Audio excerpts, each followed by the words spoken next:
ម៉ាកូនប្រុសម៉ាកូនប្រុសលោកប្តីនេះមិនក៏រលាកបែបនេះចឹងមិនប្រយ័ត្នសោះហើយតែអ្នកមិញអាក្រក់នេះដល់ខ្ញុំបងប្អូនសម្រាប់យ៉ាមិនក៏ឆ្លោះគ្នាជាមួយក្មេងបែបនេះហ៎បងមិនបានឃើញអីទេមិនក៏ថាជាកំហុសខ្ញុំបងប្រុសតូចស្ដាប់តែរត់ចូលមកហើយឆក់យកសុបពីអ្នកមីងអ្នកម៉ាក់កូនឈឺណាលោកស្រីតែលោកស្រីមានលុយច្រើនណាស់អាកូនខ្ញុំផឹកទឹកសុបនឹងយ៉ាងម៉េចគេនៅតូចយ៉ាងនេះលើកដៃច្រើនគេទៅកែងហ្វាំងយីអញជាម៉ែដោះតែខ្ញុំជួលអ្នកណាឲ្យអញមកសួរដេញដោះខ្ញុំពេលយើងយកតងផ្សិតពីឯងបានយើងនឹងឲ្យអញលុតជង្គង់បំរើយើងឲ្យនឹងកូនប្រុសយើងនាងបារម្ភពីកូនរបស់នាងអូនចិត្តខ្លាចចម្ដាយគេហើយអូនគួរតែយល់ចាស់លោកស្រីកូនប្រុសខ្ញុំកើតជំងឺអាឡាស៊ីយ៉ាខ្ញុំខ្លាចថាគេមានបញ្ហាឆាប់សុំទោសលោកស្រីជាមួយលោកពូតែកូនខ្ញុំមិនចង់មិនឈំទោសគាត់ទេលោកពូជួយខ្ញុំដាក់ទោសគាត់បន្តិចម៉េចលោកពូឈិនជាប៉ារបស់ឯងមែនទេលោកពូឈិនជាប៉ារបស់ឯងមែនទេហើយជាព្រះប្រាស្អីនេះជាកូនរបស់ម៉ែដោះទេទូហេតុអីក៏សួរបែបហ្នឹងហ៎លក្ខណៈពួកគេមានខ្សែក្រហមទូហើយនឹងលោកប៉ាបងប្រុសអំស្រីនៅផ្ទះក៏មានដែរទូខ្សែក្រហមដែលឯងថាគឺជាសាច់ឈាមហ្នឹងហ៎នេះជាព្រះប្រាស្អីបងទៅឃើញពួកគេលើកដំបងបងមិនស្គាល់នោះទេពពុះសម្រាប់យ៉ាបងមិននឹងអាចមានទំនាក់ទំនងជាមួយកូនម៉ែដោះទៅបានហើយគ្រប់គ្នាចឹងទៅលោកពូឈិនមិនមែនជាប្តីអ្នកមីងសុងមែនទេហេតុអីក៏មានកូនជាមួយអ្នកមីងហ្វាងហើយពិភពលោករបស់មនុស្សធំស្មុគស្មាញនេះតាកូនម៉ែឯងកូនអាម៉ាស់នេះហើយ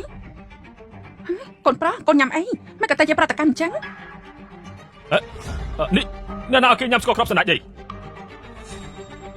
ខ្ញុំមិនចង់ឲ្យគេទៅដាំស៊ុបអ្នកមីងតែខ្ញុំឲ្យគេញ៉ាំគេប្រតិកម្មជាមួយសណ្ដែកទេអាចចង់សម្រាប់គេមែនទេ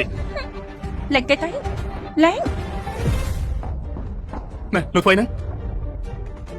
ទូមានរបួសខ្លាំងណាស់ទេលោកប៉ែកូនអត់ចេតនាទេកូនពិតជាអត់ដឹងមែនថាបងប្រុសតូចប្រតិកម្មជាមួយឆ្កសណ្ដែកដែរឈិនស៊ឺមិនគេមិនមែនជាកូនប្រុសបងទេ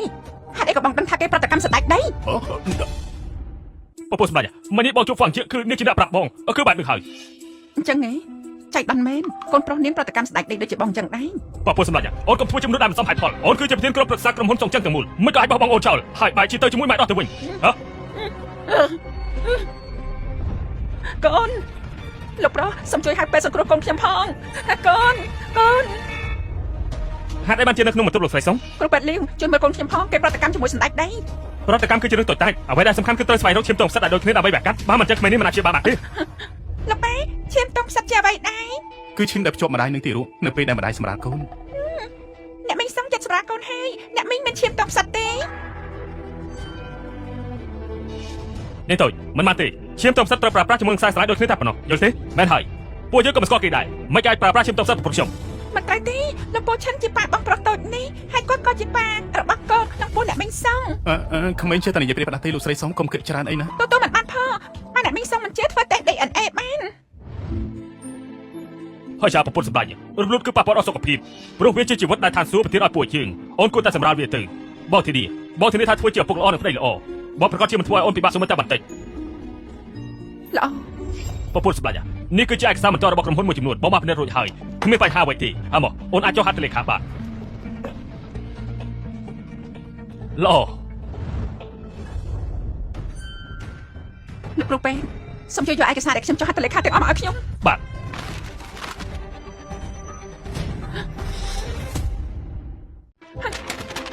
លោកគ្មានស្អីចង់បញ្យល់ទេមែនទេ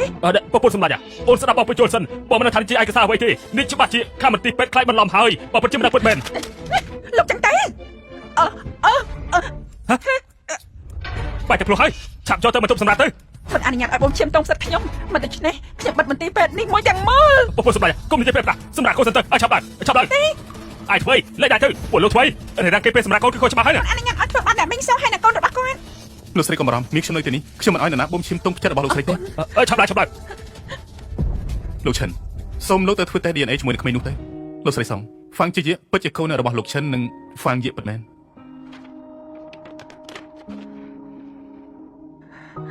អរគុណលោកបានមិនមែនឯសាទូកូនរបស់ខ្ញុំត្រូវគេបំយកថងឈាមហើយលោកស្រីសុងសូមសម្រាប់បានល្អចុះកូននឹងក្រុមហ៊ុនសុងជាងត្រូវការលោកស្រីខ្លាំងណាស់លោកបញ្ជាក់ទី2រឿងការសហការខ្ញុំយល់ព្រម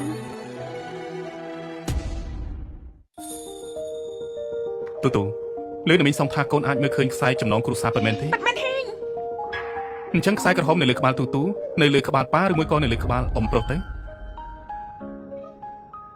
បាត់នេះនៅលើក្បាលប៉ាហើយក៏មានលើដៃប៉ាទៀត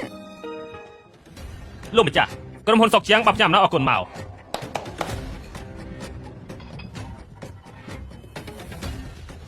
លុយ10លានយ៉ននេះគឺលោកស្រីសុងជូនដល់អ្នកនាងទូលោកម្ចាស់ទី2នេះគឺជាកិច្ចសន្យាដែលអ្នកស្រីសុងប្រគល់ជូនលោកក្រៅពីនេះលោកស្រីសុងក៏បានប្រគល់កិច្ចសហការផ្សេងទៀតដែលមានតម្លៃជាង 1000 លានឲ្យលោកផងដែរសូមលោកម្ចាស់ទី2ចេញពិនិត្យមើលស្អីគេ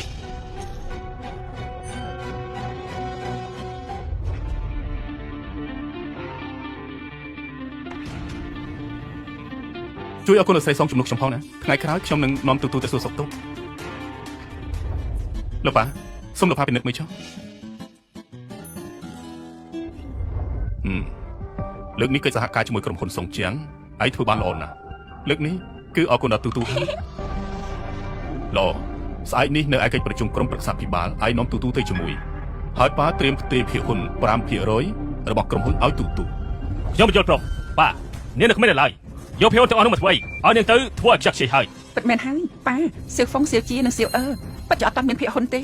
តើពួកគេអាចចុះហត្ថលេខាលើកិច្ចសន្យាក្រុមហ៊ុនបានទេពួកគេចេះតែចុះហត្ថលេខាលើការចាយលុយតែប៉ុណ្ណោះ យ៉ាងណាសៀវអឺក៏ជាផ្កាយនាំសំណាងឲ្យនាំសំណាងមកតកោសៀវនឹងក្រុមហ៊ុនចំណែក អញ្ចឹងហេតុអីបានជាអ្នកចុះហត្ថលេខាលើកិច្ចសន្យាមិនមែនជាឯងបងប្រុសក្រៅពីនិយាយពីលៀបសំណាងបងអាចនិយាយអ្វីផ្សេងទៀតបានទេ អូទី2ឯងកុំភ្លេច5ឆ្នាំពេលដែលឯងមិននៅខិតខំធ្វើការនៅក្រុមហ៊ុនដើម្បីទ្រទ្រង់តកោសៀវបើគ្មានគុណសម្បត្តិក៏មានការលំបាកខ្លះដែរបាទខ្ញុំនឹងថាប៉ាមិនចូលចិត្តខ្ញុំតាំងពីតូចគិតថាសៀវលិជាល្អជាងខ្ញុំគ្រប់យ៉ាងដូច្នេះប៉ារំអៀងសុកចិត្តឲ្យគេរំលងខ្ញុំដែលជាកូនច្បងប៉ាចង់ឲ្យគេគ្រប់គ្រងតកោសៀវ ការលំបាកមែនទេបងប្រុសការលំបាកដែលមកនិយាយនេះគឺយកថាវិការរាប់ពាន់លានរបស់ក្រុមហ៊ុនសៀវទៅវិនិយោគលើក្រុមហ៊ុនរាប់រយផ្សេងទៀតមែនទេបង្កឲ្យមានការខាតបង់400លាន នោះគ្រាន់តែជាការខាត់បងមួយរយៈពេលខ្លីប៉ុណ្ណោះសាលៀនជាឯងមានសិទ្ធិអីមកសួរជើង បានហើយឈប់និយាយទៀតទៅអង្គុយចុះយើងបានសម្រេចរួចហើយថ្ងៃស្អែកនេះគឺយើងរៀបចំការប្រកួតប្រជែងវិនិយោគជាសាធារណៈនៅក្រុមហ៊ុនអ្នកណាឈ្នះតំណែងអ្នកស្នងមរតកនឹងប្រគល់ឲ្យអ្នកនោះ ឯងចាំមើលទៅ មុនចាប់ផ្ដើមការប្រកួតខ្ញុំសូមជម្រាបនៅតម្រូវការរបស់លោកម្ចាស់ចាស់សៀវក្រុមហ៊ុនសៀវនឹងផ្ដល់មូលនិធិ5លានយ៉នដល់អ្នកទាំងអស់គ្នាប៉ុន្តែការខាត់បងដែលដំណើរមកពីការវិនិយោគនោះគឺត្រូវទទួលខុសត្រូវដោយខ្លួនឯងឥឡូវនេះសូមលោកទាំងពីរចាប់ផ្ដើម ប៉ាខ្ញុំលើថាក្រុមហ៊ុនសំណង់ធានស៊ីងនឹងសាងសង់អគារលំដាប់លំនៅឋានថ្មីនៅក្រុងខាងត្បូងភាគហ៊ុននេះច្បាស់ជាឡើងថ្លៃខ្លាំងណាស់នៅទីនោះមានផ្លូវរថភ្លើងផ្លូវលំលឿនដល់ពេលនោះមានសម្លេងរំខានធាននេះវានឹងខ្លាយទៅជាអគារដែលសាងសង់មិនទាន់រួចអ្នកទៅនឹងខាត់បងសៀវជានិយាយត្រូវឯងជ្រើសរើសភាគហ៊ុនក្រុមហ៊ុននេះមិនបាច់ថាឡើងថ្លៃទេប៉ុន្តែវាក៏មិនខាត់បងដែរអូទី2